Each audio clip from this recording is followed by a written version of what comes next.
नमस्ते। अहिले गाजाको लडाईँ विश्वव्यापी रूपमा चर्चित छ। चर्चित मात्र होइन, इजरायलीहरूको क्रूर र पैशाचिक अनुहार छताछुल्ल भएको छ।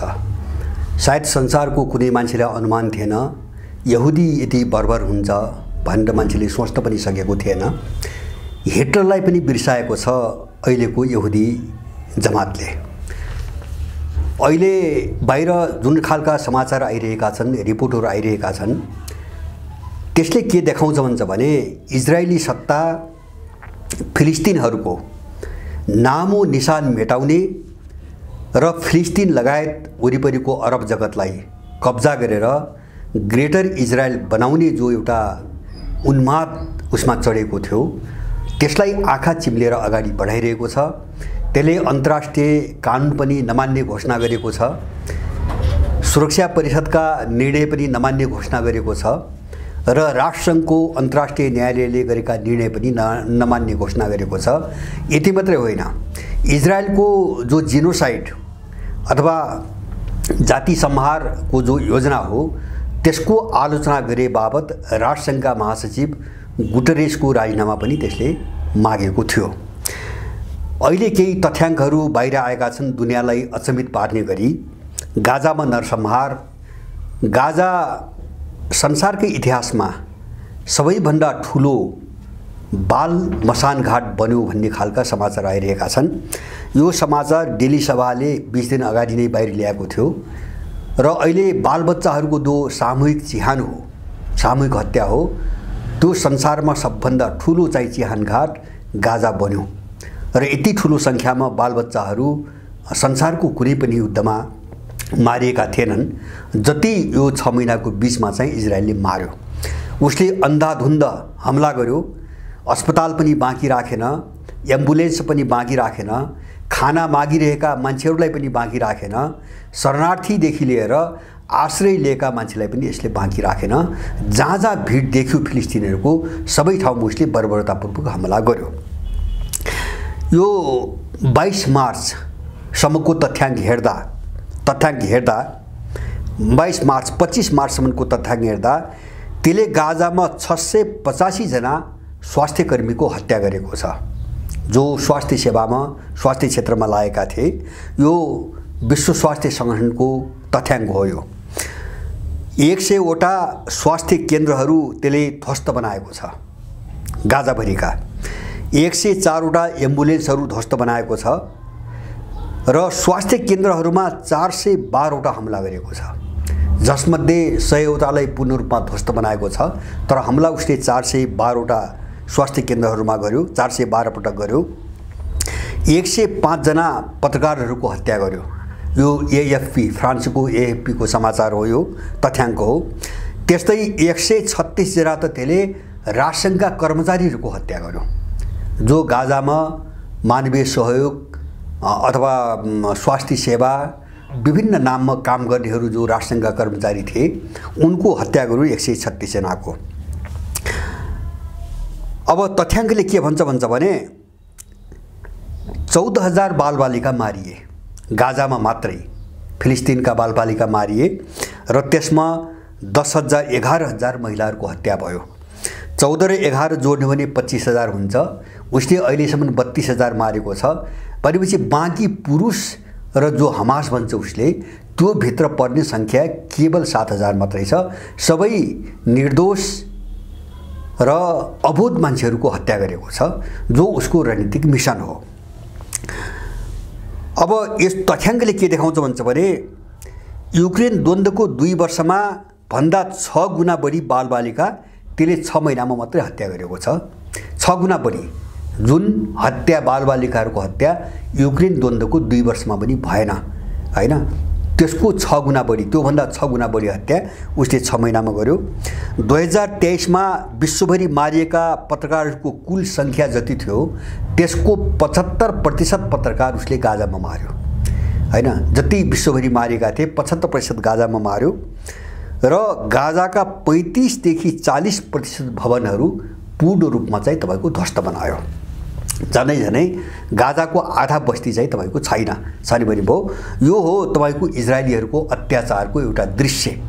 यसले के देखाउँछ भन्छ भने उनीहरूले हमासको प्रतिरोध गरिरहेका छैनन्, अथवा 7 अक्टोबरका दिन जुन हमासले हमला गर्यो भनिएको छ त्यसको जवाफ दिइरहेका छैनन् कि त्यसलाई बहाना बनाएर सिङ्गो फिलिस्तिन जो निर्दोष मानिसहरू छन् उनको बर्बरतापूर्वक हत्या गरिरहेका छन्। र यो बर्बरता यहुदीहरूको हेर्ने हो भने हिटलरसँग एउटै कुरामा अन्तर देखिन्छ, एउटै कुरामा मात्रै। र त्यो मलाई लाग्छ त्यो तुलना गर्ने हो भने हिटलरभन्दा यिनीहरू धेरै माथि बर्बर छन्। हिटलरले बालबालिका र महिलाहरूको यसरी हत्या गरेनन् जुन क्रूरतापूर्वक यहुदीहरूले गरिरहेका छन्। हिटलरले वयस्कहरूको हत्या गरे, तर इजरायलले निशाना बनायो बालबच्चा र महिलाहरू, किन वंश सफाया गर्ने, जाति सफाया गर्ने उसको मुख्य रणनीतिभित्र पर्छ। यसले 2023 को अक्टोबरमा गुटेरेसको राजीनामामा आएको थियो, राष्ट्रसङ्घका महासचिवको। यति दुस्साहसपूर्ण किसिमले इजरायल अगाडि बढिरहेको छ। अनि 2024 को फरवरीमा आइसिजे अन्तर्राष्ट्रिय अदालतले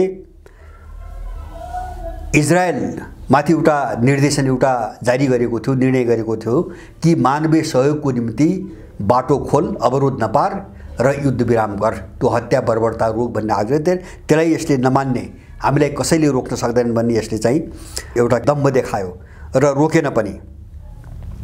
अब यसका पछाडि कस्तो देखिन्छ भन्छ भने यहुदीहरू किन यति बर्बर छन् हैन, यति घिनलाग्दो, यति पैशाचिक पाशविक मात्रै नभनौँ एउटा पैशाचिक चरित्रका यिनीहरू किन छन् त भन्छ भने यसको पहिलो कारण, दुईटा कारण देख्छु मैले। एउटा त यहुदीहरू अतिक्रमणकारी हुन्, फिलिस्तिनी देश उनको देश होइन हैन, इजरायल भन्ने यहुदीहरूको देशै थिएन, केही जनसङ्ख्या थियो।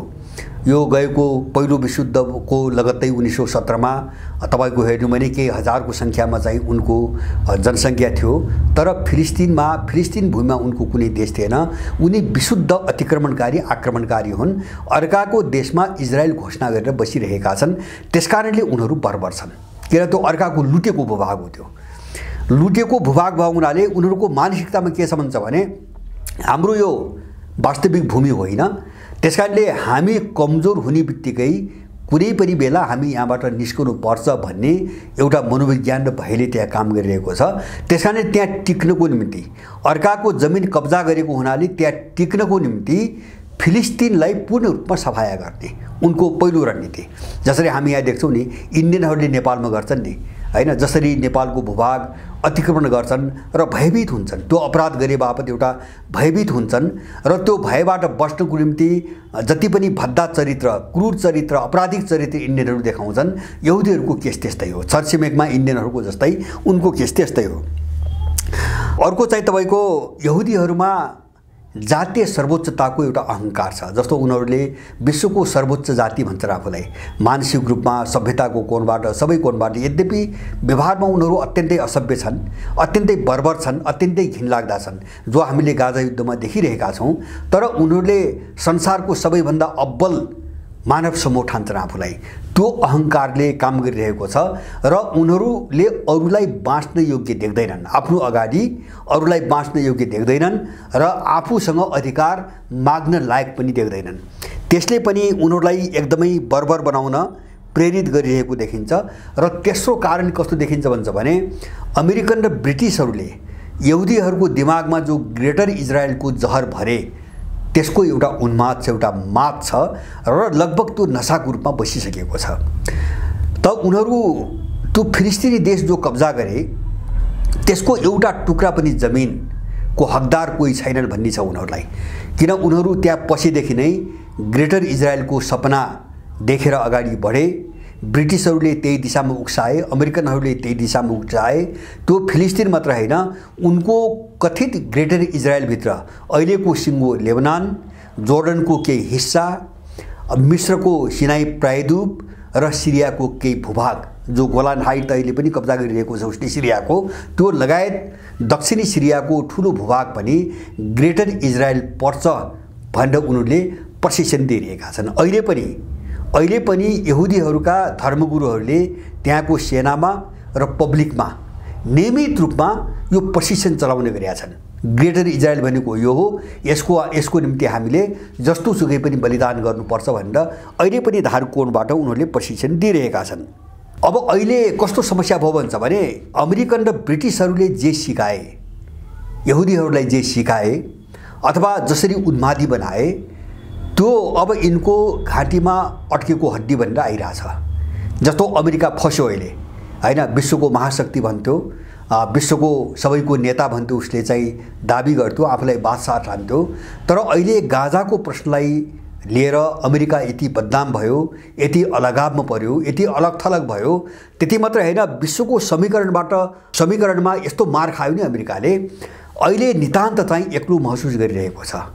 त्यो कहाँबाट देखिन्छ अहिले भन्छ भने 3 पटक यसले युद्धविरामको विरुद्धमा भिटो प्रयोग गर्यो।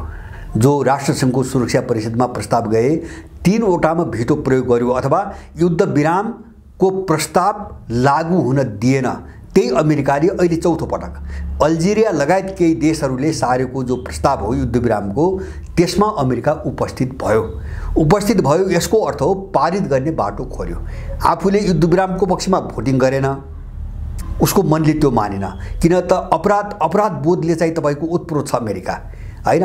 भित्र मानसिकतामा पुरै आपराधिक भावना छ, फिलिस्तिन विरोधी भावना छ, मुस्लिम विरोधी भावना छ। त्यसकारणले पक्षमा उसले मतदान गर्न सक्ने कुरा भएन। तर अन्तर्राष्ट्रिय दबाव र बदनामी ठेक्न नसकेर अहिले चाहिँ तपाईको मतदानबाट ऊ चाहिँ बाहिर निस्क्यो, त्यहाँ चाहिँ अनुपस्थित भयो र सुरक्षा परिषदबाट त्यो प्रस्ताव पारित भयो। तर पारित गर्न बाटो खोल्यो, आफूले पारित गर्न चाहिँ सकेन, उसलाई मन लागेन। तर यति हुँदाहुँदै पनि उसले त्यो मानसिकतामा जो अपराध भावना छ नि त्यो कसरी ओकल्यो भन्छ भने त्यो प्रस्ताव पारित भइसकेपछि अमेरिकन तपाईको के अरे विदेश मन्त्री बोले र सुरक्षा सल्लाहकार पनि बोले कि त्यो प्रस्ताव बाध्यकारी छैन, बाध्यकारी हुँदैन, अथवा इजरायलले पालना गर्नै पर्छ भनेर बाध्यकारी छैन भनेर इजरायललाई उक्साउन बाँकी राखेन। आफू चाहिँ मतदानबाट बाहिर रह्यो, विश्वको कोपभाजन बन्ने चाहिँ तपाईको खतराबाट जोगे जस्तो गर्यो। तर त्यो पालना गर्न इजरायल बाध्य छैन भनेर इजरायललाई उकास्न त्यसले चाहिँ अहिले पनि जारी राखेको छ। तर यसले यो घटनाले देखाउँछ इजरायल अमेरिकाको घाँटीमा अड्केको हड्डी भइसक्यो। त्यो न बाहिर निस्कने न भित्र जाने। अब इजरायलले टेर्न पनि छोड्यो, इजरायलले उसको भनेको मान्न पनि छोड्यो र पछिल्लो कालमा अमेरिका र इजरायलको रूपमा ठुलो अन्तर्विरोध बढिरहेको छ। अन्तर्विरोध यतिसम्म बढिसकेको छ यद्यपि भित्र इजरायललाई सघाउने सबै काम अमेरिकाले गरिरहेछ। जस्तो हतियार दिइरहेको छ, पैसा दिइरहेको छ। विभिन्न मिडियामा आएका समाचार अनुसार अमेरिकाले सेना पनि पठान्छ। 5000 अमेरिकी सेनाहरू हमास विरुद्ध चाहिँ तपाईको आक्रमणमा सामेल भइरहेका तथ्याङ्कहरू पनि 3-4 महिना पहिले नै सार्वजनिक भइसकेका हुन्। र एकपटक बाइडेन इजरायल गएको बेला त्यहाँ हमास विरुद्ध लडिरहेको एउटा अमेरिकन सैनिकसँग चाहिँ तपाईको हात मिलाएको भिडियो पनि सार्वजनिक भइसकेको छ। यति हुँदाहुँदै पनि अन्तर्विरोध बढिरहेको छ र अहिले सुरक्षा परिषदको बैठकमा अमेरिका अनुपस्थित रहेको कुरालाई न्यू बनाएर इजरायलले अमेरिकामा जुन एउटा डेलिगेसन प्रतिनिधिमण्डल वार्ताको निम्ति पठाउँदै थियो त्यो नपठाउने घोषणा गर्यो, रद्द गर्यो। अमेरिकाको विरुद्धमा चाहिँ तपाईको संवाद चाहिँ तपाईको उसले तोड्यो, इजरायलले अहिले चाहिँ तोड्यो, वार्ता चाहिँ तपाईको तोड्यो। यतिसम्म चाहिँ अन्तर्विरोध बढेको छ। त अमेरिका कस्तो चाहिँ सकसमा अहिले फस्यो भन्छ भने इजरायलले कुनै पनि सल्लाह नमानिकन नटेरिकन जसरी अगाडि बढिरहेछ, विशेष गरिकन गाजामा मानवीय सहायता पुर्याउनको निम्ति वातावरण बनाइदिए अमेरिकाको एउटा माग। किन अमेरिका निकै ठुलो अप्ठ्यारोमा परिसक्यो अहिले यो घटनाले गर्दाखेरि। र दोस्रो चाहिँ अमेरिकाको भनाइ के छ भन्छ भने राफा भन्ने एउटा ठाउँ छ जो मिस्रको सिमानासँग जोडिएको छ दक्षिण गाजामा, त्यहाँ हमला गर्ने योजना बनाएको छ।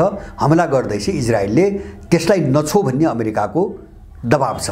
कारण के त भन्छ भने राफादेखि उतातिर ठ्याक्कै इजिप्ट पर्छ, मिस्र पर्छ, मिस्रको सिनाई प्रायद्वीप पर्छ। अहिले राफा भनेको गाजाबाट भागेर गएका र पहिले बसोबास गर्ने सारा फिलिस्तिनीहरूको केन्द्रबिन्दु हो। अहिले पनि 10 लाखको सङ्ख्यामा त्यहाँ चाहिँ फिलिस्तिनीहरू छन्। त्यहाँ इजरायलले हमला गर्यो भने हैन, उनीहरू भाग्ने भनेको मिस्र हो, सिनाई प्रायद्वीपमा हो, अन्त ठाउँ छैन। त्यसो भयो भने इजिप्टसँग इजरायलको जो सम्झौता अमेरिकाले गराएको छ पहिले त्यो भङ्ग हुन्छ। त्यो भङ्ग हुन्छ र इजिप्ट र इजरायलका बीचमा युद्ध हुन सक्छ। त्यसो भयो भने सिङ्गो अरब जगत चाहिँ तपाईँको इजरायलको विरुद्धमा खनिन सक्छ। अमेरिकन त्यहाँ डराइरहेछ। एउटा त फिलिस्तिनको केसले त बदनाम भयो, अब त्यसमा अरबको कुनै एउटा देश इजरायलसँग चाहिँ युद्धमा चाहिँ तपाईँको पर्यो भने त्यो सम्हालिन नसकिने हुन्छ। सबै अरबी देशहरूसँगै युद्ध गर्नुपर्ने अवस्था आउँछ। अमेरिका नराम्रोसँग डुब्छ। त त्यो कुरो इजरायलले मानिरहेको छैन र हिजो आज आइरहेका समाचार अनुसार इजरायलले राफामा हमला गर्ने व्यापक तयारी गरिरहेको छ। फाटफुट हमला त गर्दै आएको छ, तर उसले जमिनबाट व्यापक रूपमा हमला गर्ने योजना बनाइरहेछ। अमेरिकाले त्यही विरोध गरिरहेछ र अहिले ठुलो द्वन्द्व दुईटा मुद्दामा छ। एउटा चाहिँ राफामाथि आक्रमण गर्ने नगर्ने र दोस्रो चाहिँ गाजाभित्र मानवीय सहयोग पुर्याउने बाटो खोल्ने नखोल्ने। इजरायलले अवरोध पारिरहेछ। खाने चिज पनि जान दिँदैन, उपचारका साधन पनि जान दिँदैन, औषधि पनि जान दिँदैन, सबैतिर ब्लक गरिरहेछ। त अमेरिकाको निम्ति अहिले एउटा हामी भस्मासुरको कथा भन्छौँ नि हैन, जो भस्मासुरलाई आशीर्वाद दियो हैन, शिवजीले दिए र त्यो आशीर्वाद शिवकै निम्ति चाहिँ एउटा सङ्कट बनेर आयो। किन भस्मासुर शिवलाई नै समाप्त पार्ने चाहिँ तपाईँको एउटा मिसनमा चाहिँ उनको पछाडि पर्यो भन्ने जुन कथा छ। यहुदीहरूलाई अमेरिकनले जे जहर पिलाए त्यो जहर अब अमेरिकनहरूलाई लाग्दैछ। किन यहुदीहरूमा जो उन्माद विकास भयो हैन, त्यो एउटा संस्कारको रूपमा विकास भइसकेको छ। उनीहरू त्यसबाट पछि हट्ने मानसिकतामा छैनन् हैन। र अर्को रणनीति पनि मैले के देख्छु भन्छ भने अब चारैतिर अरबीहरूबाट घेरिएको छन् यहुदीहरू हैन। सबैतिर यहुदी के अरे चाहिँ अरबी देशहरू छन्, इस्लाम देशहरू मात्रै छन्। त्यसकारणले यहुदीहरूको एउटा उद्देश्य यो युद्ध जस्तो फिलिस्तिनको मुद्दा अब कहिले पनि नटुङ्गिने अथवा नटुङ्गिने भन्दाखेरि अब ओझेल नपर्ने गरी बिउतियो। फिलिस्तिनी मुद्दा जबरजस्त रूपमा बिउतिएको मात्रै होइन कि यसलाई छिनोफानो नगरिकन अब इजरायल र फिलिस्तिनको लडाईँ चाहिँ अब साम्य हुने सम्भावना सबै चाहिँ तपाईँको बन्द भए। त्यसकारणले इजरायलले आफ्नो अस्तित्वमाथि ठुलो चुनौती देखिरहेछ अहिले। अब सिङ्गो अरब जगत जाग्यो, सिङ्गो विश्व जगत जाग्यो। त्यो बाँकी विश्व मात्रै होइन कि पश्चिमी जगतको अधिकांश जनमत पनि इजरायलको विरुद्धमा छ। इजरायललाई निन्दा गरिरहेको छ यसको बर्बरता हेरिकन।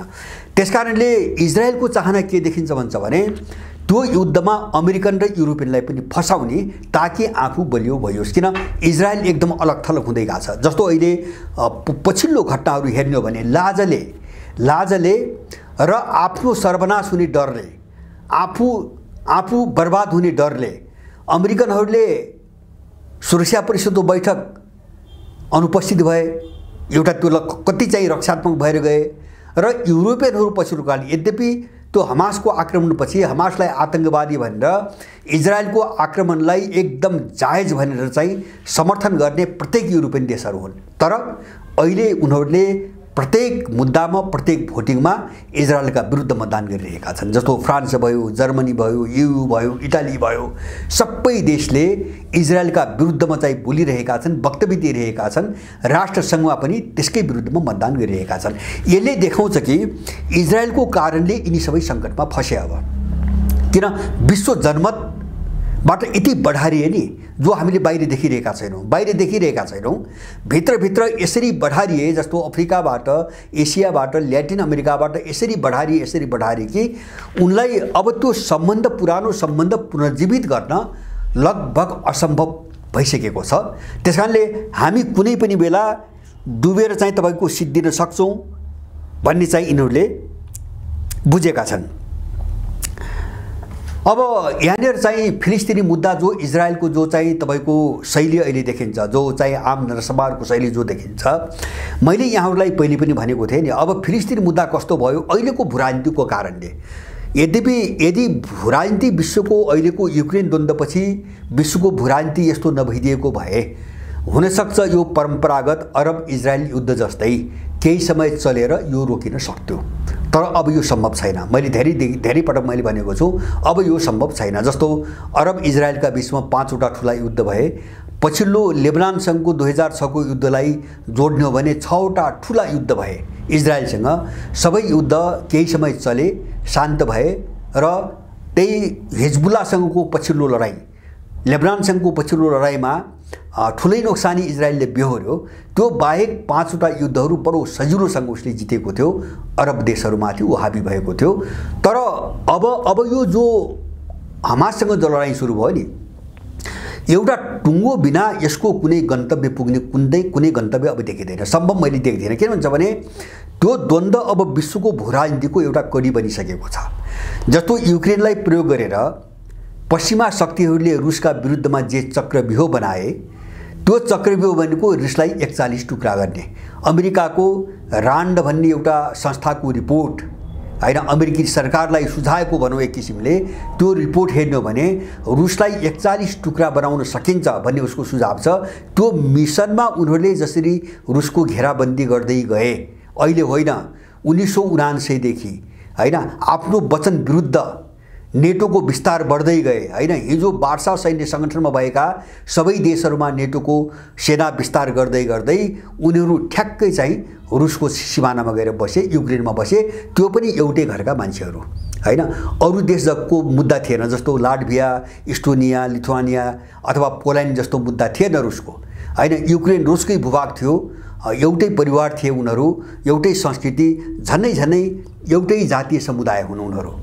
अब त्यहाँभित्र पसेर रुसका विरुद्धमा जे चक्रव्यूह उनले बनाए हैन, अब त्यसबाट चाहिँ पार नलाग्ने हो भने रुस चाहिँ अब सुरक्षित हुन्न भन्ने महसुस भइसकेपछि रुसले हात हाल्यो 2 वर्ष अगाडि, युक्रेनमा हात हाल्यो र त्यसले विश्वको ध्रुवीकरण यसरी चाहिँ तपाईँको पल्टा खुवाइदियो कि त्यो पश्चिमाहरूको निम्ति आत्मघाती लडाइँ साबित भयो।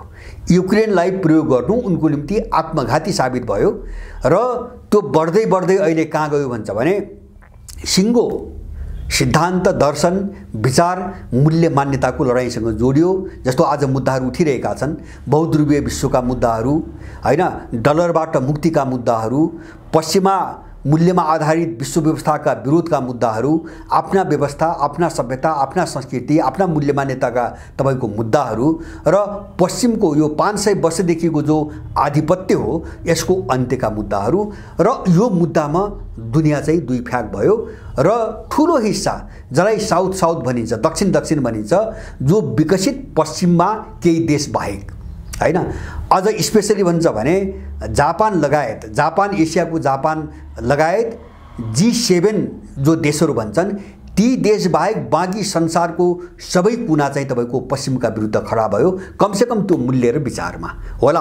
अहिले हेर्दाखेरि कोही रुसको पक्षमा देखिएको छ, कोही छैन, अथवा कूटनीतिक सम्बन्ध अमेरिकासँग पनि छ, सबैको युरोपसँग पनि छ, तर मुद्दामा सबै उनको विरुद्धमा खडा भयो। जस्तो मल्टिपोलर विश्व, सबै दुनिया एक छ हैन, कसैले कसैमाथि व्यवस्था लाद्न पाउँदैन, सबै दुनिया एक छ, सबैले आफ्नोपनको कुरा गरिरहेका छन्, सबैले आफ्ना सभ्यता र संस्कृतिका कुरा गरिरहेका छन्, सबैले आफ्ना मुद्राका कुरा गरिरहेका छन्, व्यापारिक कारोबार आफ्ना मुद्रामा गर्ने कुरा गरिरहेका छन्, त्यही ढङ्गले अगाडि बढिरहेका छन्। यो नै उनमाथि सबभन्दा ठुलो चाहिँ झट्का साबित भयो र त्यो अनपेक्षित थियो। पश्चिमाहरूको निम्ति यो चाहिँ एकदमै अनपेक्षित थियो। अब यो ध्रुवीकरणमा फिलिस्तिन मुद्दा जोडियो। अब हिजो जोडिएको थिएन। जस्तो मैले भने नि, हिजोका 6वटा अरब इजरायल युद्ध भए, केही चरणपछि ती साम्य भए, अब यो सम्भावना छैन। किन भन्छ भने विश्वको यो जो बहुआयामिक र अकल्पनीय अथवा चाहिँ अभूतपूर्व जो उथलपुथल सुरु हुँदैछ, यसको एउटा कडी बनेर यो आयो। त्यसकारणले मैले बारम्बार भन्ने गर्छु, यहुदीहरूको रवैया हेर्ने हो भने, यो रवैयालाई हेर्ने हो भने कि इजरायल रहन्न कि फिलिस्तिन कहिले पनि चाहिँ स्थापित हुँदैन। दुईटामा एउटा चाहिँ तपाईको टुङ्गो लाग्छ। अब अर्को चाहिँ मलाई लाग्छ अब युद्धमा ठुलो क्षति बेहोरिसकेपछि, ठुलो मूल्य चुकाइसकेपछि सायद अरबीहरू अब दुई राज्यको समाधानमा पनि नजान सक्छन्। जुन प्रश्नमा केही यहुदी देशहरू अहिले आएका छन्, के अरे अरबी देशहरू आएका छन्, जस्तो फिलिस्तिन र इजरायल दुई देश हुनुपर्छ। यद्यपि अरबीहरू कसैले पनि स्वीकार गरेका थिएनन् यो पहिले, तर पछिल्लो कालमा अमेरिकाको भूमिका, उसको दबाव अथवा मध्यपूर्वमा उसको वर्चस्व दशौँसम्म जो भयो, त्यसको कारणले केही देशहरूले दुई राज्यको समाधानलाई मान्यता दिएका छन्। जस्तो साउदी अरब भयो, UAE भयो, बहराइन भयो, यस्तै केही देशहरू, इजिप्ट भयो। तर कतिपय देशले दिएका छैनन्। अहिले पनि इजरायलको अस्तित्वलाई मान्यता दिएका छैनन्। जस्तो इरानले दिएको छैन।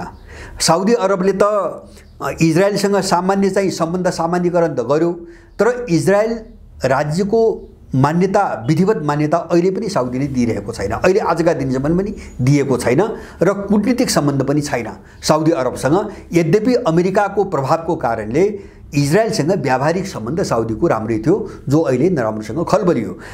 त्यसकारणले गर्दाखेरि अब फिलिस्तिन मुद्दा कहाँ गयो? यो इजरायली यहुदीहरूको बर्बरता हेर्ने हो। अब यो हेर्ने हो भने जस्तो उनीहरूले दुई राज्यको समाधान इन्कार गरेका छन्। यहुदीहरूले हामी यो मान्दैनौँ भनेका छन्, सबै इजरायल हो भनिरहेका छन्।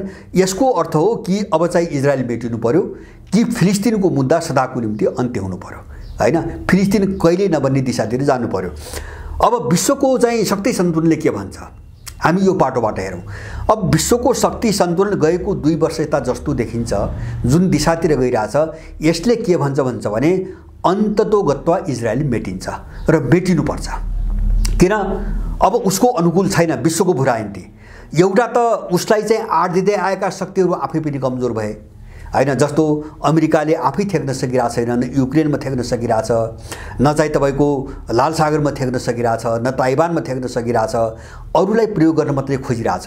त्यो कति दिन चल्छ? जस्तो युक्रेनलाई प्रयोग गरेर कति दिन चल्यो? केही पनि चलेन। त्यसै अमेरिका आफै त थेक्न नसक्ने अवस्थामा छ। त्यो मात्र होइन, अमेरिकाभित्रै गिरुद्ध हुने स्थिति छ, हैन? डोनाल्ड ट्रम्पले आफूले चुनाव हारे अमेरिकामा रक्तपात हुने धम्की दिइसकेका छन्, सार्वजनिक रूपमै धम्की दिइसकेका छन्। अमेरिका त्यो बिन्दुमा छ। अब एक त उसलाई आड दिने र उक्साउने शक्तिहरू आफै विध्वंसको सङ्घारमा छन्। पहिलो समस्या इजरायलको।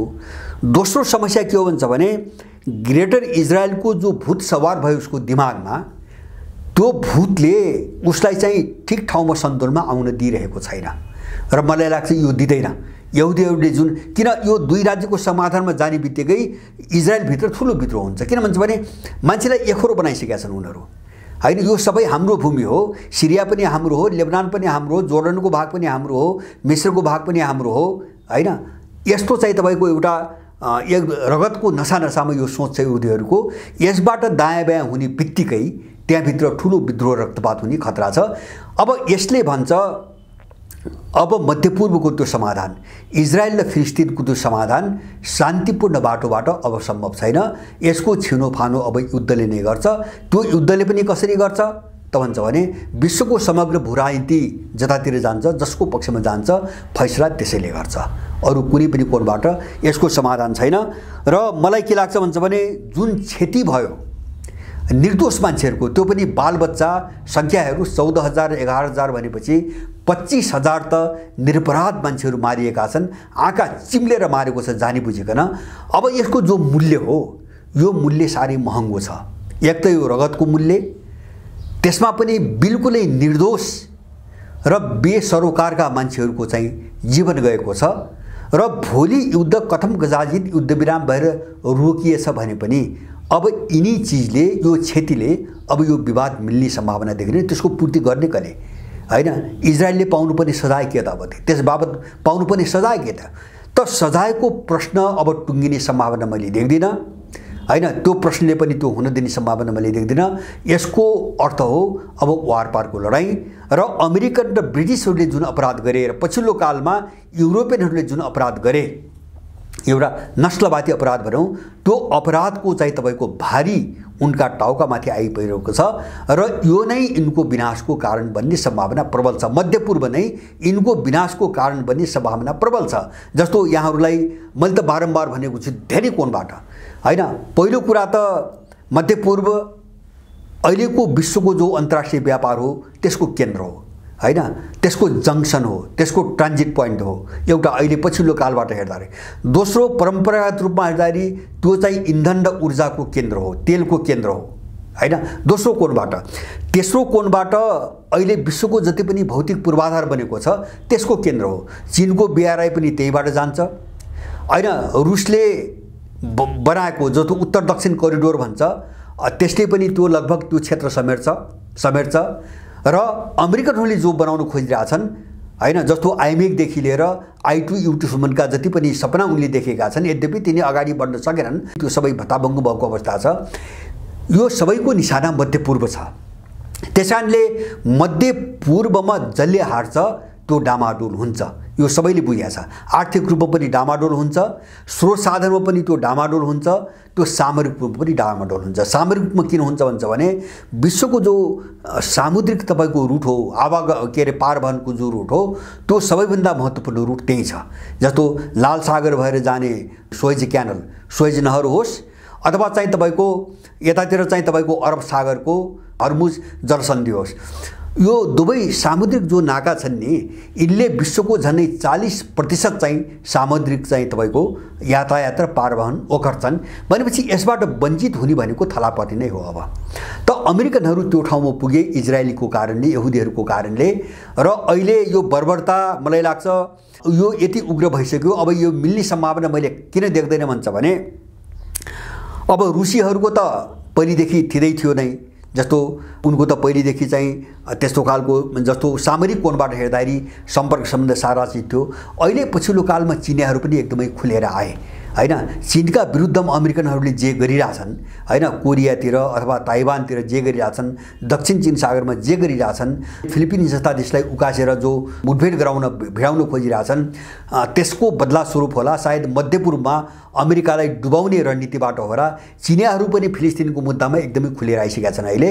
र उनले भनिसके, जस्तो राष्ट्रसङ्घमै उनले भनिसके चिनियाहरूले कि इजरायलका विरुद्ध आफ्नो देशको चाहिँ मागलाई लिएर इजरायलका विरुद्ध हतियार उठाउनु फिलिस्तिनीहरूको अधिकार हो।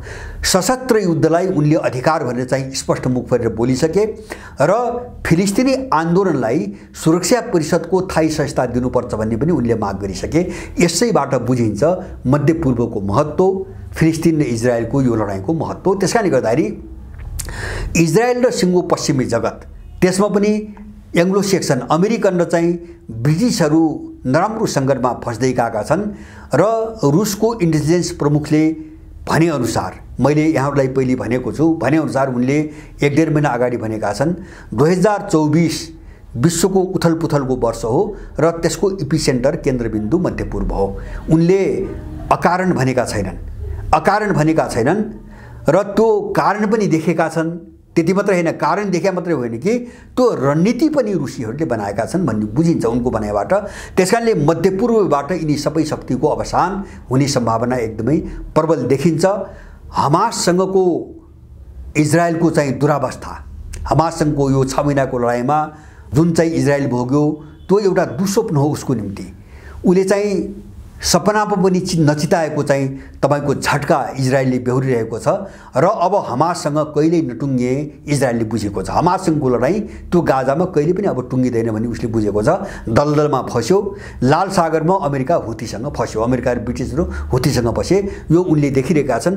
यो दुईटा सङ्केत हैन, यिनीहरू दलदलमा फसेको यो सङ्केत र रुसी गुप्तचर प्रमुखको त्यो चाहिँ भविष्यवाणी दुईटालाई जोडेर हेर्ने र त्यसमा थप चिनियाहरूको फिलिस्तिनीहरूलाई लिएर बोलेको कुरालाई हेर्ने हो भने मध्यपूर्व नै अब विश्वको उथलपुथलको केन्द्रबिन्दु हो र त्यहीबाट एउटा पक्षको अवसान हुन्छ र सम्भावना अमेरिकाले नेतृत्व गरेको पश्चिमा शक्ति र इजरायलको अवसान हुन्छ भन्ने कुरा उनको बर्बरताले देखाइरहेको छ।